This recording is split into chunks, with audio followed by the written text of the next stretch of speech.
ಇನ್ನು ಶಾಸಕರ ಸಿಟ್ಟಿನ ಶಮನಕ್ಕೆ ಸಿಎಂ ಮತ್ತು ಡಿಸಿಎಂ ಸರ್ಕಸ್ ಮಾಡ್ತಾ ಇದ್ದಾರೆ ಅಂತಾನೆ ಹೇಳ್ಬೋದು. ರಾಜ್ಯ ರಾಜಕೀಯದಲ್ಲಿ ಶಾಸಕರು ಸಿಟ್ಟನ್ನ ತೋರಿಸ್ತಾ ಇದ್ದಾರೆ, ಇನ್ನು ಆರೋಪವನ್ನು ಮಾಡ್ತಾ ಇದ್ದಾರೆ. ಪಕ್ಷದವರ ಮೇಲೆ ಆರೋಪವನ್ನು ಮಾಡ್ತಾ ಇರುವಂತದ್ದು. ಹೀಗಾಗಿ ಶಾಸಕರ ಸಿಟ್ಟಿನ ಶಮನಕ್ಕೆ CM Siddaramaiah, DCM DK Shivakumar ಅವರು ಸರ್ಕಸ್ ಮಾಡ್ತಾ ಇದ್ದಾರೆ, ಭಾರೀ ಸರ್ಕಸ್ ಮಾಡ್ತಾ ಇದ್ದಾರೆ ಅಂತಾನೆ ಹೇಳ್ಬೋದು.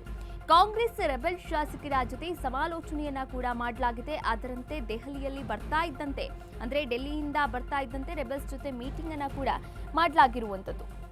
ಬಿಆರ್ ಪಾಟೀಲ್ ಹಾಗೆ ರಾಜು ಕಾಗೆ ಅವರ ಸಮಸ್ಯೆ ಏನು ಅಂತ ಸಿಎಂ ಸಿದ್ದರಾಮಯ್ಯ ಕೇಳಿದ್ದಾರೆ. ಅವರ ಜೊತೆ ಸಮಾಲೋಚನೆಯನ್ನ ಕೂಡ ಮಾಡಿದ್ದಾರೆ. ಅವರ ಸಮಸ್ಯೆಗಳಿಗೆ ಪರಿಹಾರವನ್ನ ನೀಡುವಂತಹ ಒಂದು ಪರಿಹಾರ ನೀಡೋದಕ್ಕೆ ಮುಂದಾಗಿದ್ದಾರೆ. ನೋಡಿ, ಅಸಮಾಧಾನಿತ ಶಾಸಕರು ಯಾರ್ಯಾರಿದ್ದಾರೆ ಅಂದ್ರೆ ಬಿಆರ್ ಪಾಟೀಲ್, ಅನಂತರ ರಾಜು ಕಾಗೆ, ಇನ್ನು ಬೇಳೂರು ಗೋಪಾಲಕೃಷ್ಣ ಅವರು ಕೂಡ ಅಸಮಾಧಾನವನ್ನ ಹೊರಗಾಕಿದ್ರು. ಆದರೆ ಅವ್ರ ಜೊತೆ ಇವಾಗ ಸದ್ಯಕ್ಕೆ ಮಾತಾಡಿಲ್ಲ. ಬಿಆರ್ ಪಾಟೀಲ್ ಹಾಗೆ ರಾಜು ಕಾಗೆ ಇವರಿಬ್ಬರ ಜೊತೆ ಮಾತನಾಡಿದ್ದಾರೆ ಸಿಎಂ. ಹಾಗೆ ಸಿಎಂ ಮತ್ತು ಡಿಸಿಎಂ ಇಬ್ಬರು ಕೂಡ ಸಭೆಯನ್ನ ಕೂಡ ನಡೆಸಿದ್ರು. ಹಾಗೆ ಅಸಮಾಧಾನಿತ ಶಾಸಕರು ಯಾರ್ಯಾರೆಲ್ಲ ಇದ್ದಾರೆ ಆ ಶಾಸಕರನ್ನ ಮೀಟ್ ಮಾಡಿ ಅವರ ಅಹವಾಲುಗಳೇನಿದೆ, ಅವರ ಸಮಸ್ಯೆಗಳೇನಿದೆ, ಅವರ ಒಂದು ಕ್ಷೇತ್ರಕ್ಕೆ ಏನು ಬೇಕು ಏನು ಬೇಡ ಇದನ್ನೆಲ್ಲ ಕೂಡ ಒಂದು ಚರ್ಚೆ ಮಾಡಲಿದ್ದಾರೆ. ಈಗಾಗಲೇ ಗಮನಿಸೋದಾದ್ರೆ ಅನುದಾನ ಬಿಡುಗಡೆ ಆಗಿರ್ಬೋದು, ಅನುದಾನ ಬಿಡುಗಡೆ ಆಗ್ತಾ ಇಲ್ಲ, ಇತ್ತ ಗ್ಯಾರಂಟಿಗಳು ಕೂಡ ಸರಿಯಾಗಿ ದುಗ್ಸೋಕ್ಕಾಗ್ತಾ ಇಲ್ಲ. ಇನ್ನು ವಸತಿ ಯೋಜನೆ ಬಗ್ಗೆ ಚರ್ಚೆ ಕೂಡ ಆಗಿರುವಂಥದ್ದು. ಹಾಗೆ ಮನಿ ಬಾಂಬ್ ಬಗ್ಗೆ ಡಿಸಿಎಂಗೆ ಶಾಸಕರು ವಿವರವನ್ನ ಕೂಡ ನೀಡಿರುವಂಥದ್ದು. ನೋಡಿ, ಇತ್ತ ರೆಬೆಲ್ ಶಾಸಕರ ಮೇಲೆ ಸಿಎಂ ಸಿದ್ದರಾಮಯ್ಯ ಗರಂ ಕೂಡ ಆಗಿದ್ದಾರೆ ಎನ್ನಲಾಗ್ತಾ ಇದೆ.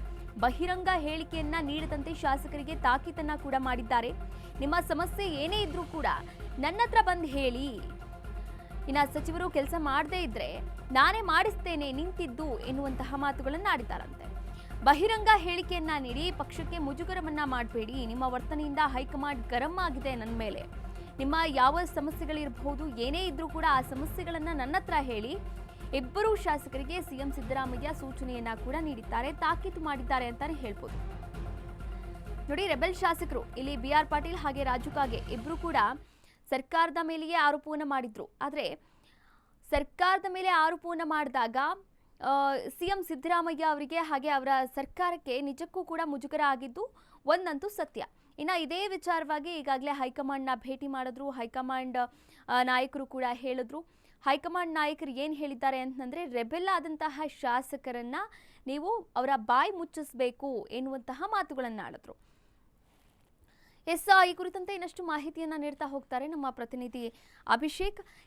ಅಭಿಷೇಕ್, ಇನ್ನ ಹೈಕಮಾಂಡ್ ಒಂದು ಸೂಚನೆಯಂತೆ ಸಿಎಂ ಸಿದ್ದರಾಮಯ್ಯ ರೆಬೆಲ್ ನಾಯಕರಿಗೆ ಸೂಚನೆಯನ್ನ ಕೂಡ ನೀಡಿರುವಂತದ್ದು, ಗರಂ ಆಗಿದ್ದಾರೆ ಅಂತಾನೆ ಹೇಳ್ಬೋದು. ಇನ್ನ ಈ ರೆಬೆಲ್ ಶಾಸಕರಿಗೆ ಏನೆಲ್ಲ ಹೇಳಿದ್ದಾರೆ, ಏನೆಲ್ಲ ಸೂಚನೆಯನ್ನ ನೀಡಿದ್ದಾರೆ?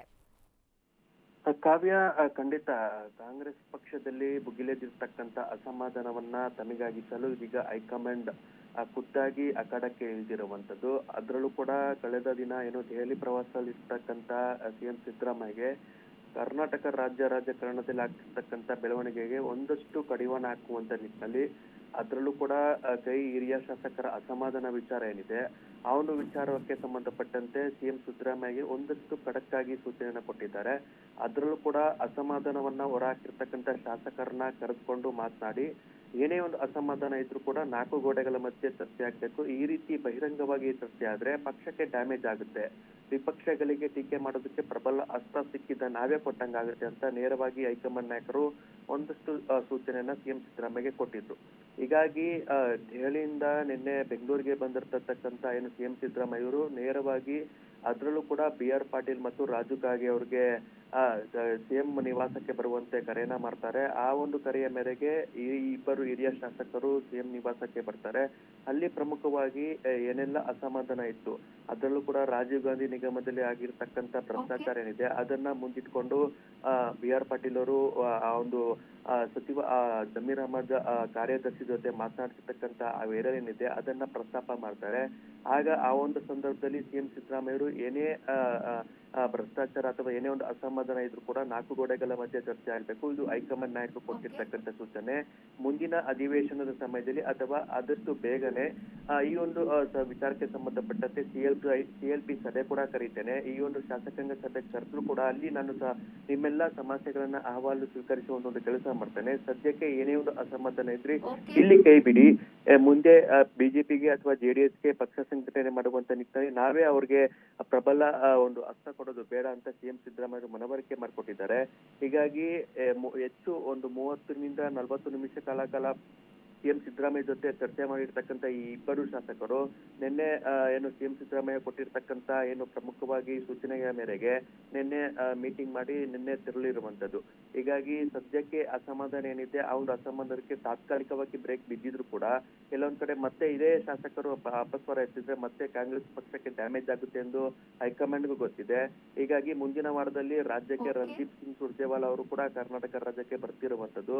ಖುದ್ದಾಗಿ ಅವರೇ ಶಾಸಕರನ್ನ ವಿಶ್ವಾಸಕ್ಕೆ ತೆಗೆದುಕೊಳ್ಳುವಂತ ಒಂದು ವಿಚಾರಕ್ಕೆ ಕೈ ಹಾಕಿರುವಂತದ್ದು Kavya. Okay Abhishek, thank you for your details.